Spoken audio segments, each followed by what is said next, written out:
పిహెచ్డిఎంఏ ఎండీగా మాట్లాడుతున్నాను.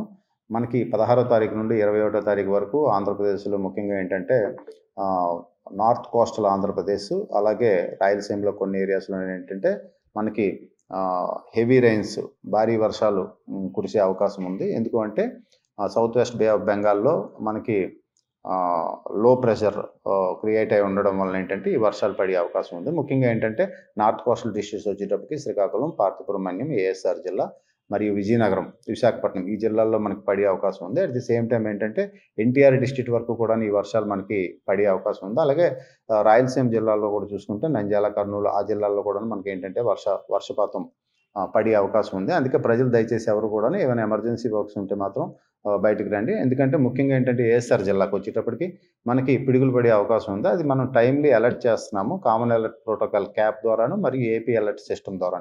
ఈ 2 communication systems ద్వారా ఏంటంటే మనం ప్రజలందరినీ కూడా అప్రమత్తం చేస్తున్నాం టైమ్లీ కూడాను. సో పిడుగులు పడే అవకాశం ఉంది కాబట్టి ఎక్కడైతే మేము పిడుగులు పడతాయని చెప్పి ముందుగానే చెప్తున్నామో ప్రజలందరికీ కూడా వాళ్ళు అవి కొంచెం ప్రికాషన్స్‌గా తీసుకొని, సో వాళ్ళెవరు కూడా బయటికి రావద్దండి. ఆ పడే అవకాశం ఉన్న టైంలోనే. మిగతా టైంలో మీరు ఏదైనా ఎమర్జెన్సీ వర్క్ ఉంటే మాత్రం వచ్చి చూసుకొని మీరు వెళ్ళాల్సిందిగా కోరుతున్నాను. అంటే ఈ ఈ పల్లెకి అంటే ఏదైతే ఈ చేపల వేటకి వెళ్ళే వాళ్ళకి 4 రోజులు, ఎందుకంటే సౌత్ వెస్ట్ బే ఆఫ్ బెంగాల్‌లోనే మనకిది ఇప్పుడు ఈ లో ప్రెషర్ అన్నది ఎప్పుడైతే ఉందో మనకి, సో వాళ్ళు ఈ 4 రోజులు కొంచెం దయచేసి బయటికి రావద్దని చెప్పేసి కోరుకుంటున్నాను. దానివల్ల అంటే చిదురుమదురు వర్షాలైనా సార్ కొంచెం అతి తీవ్రంగా అంటే ఎలా ఉంది? భారీ వర్షాల వరకు పడతాయండి. అంటే ఎన్ని రోజులు ఉండొచ్చు? ఈ 4 డేస్ ఉంటాయి.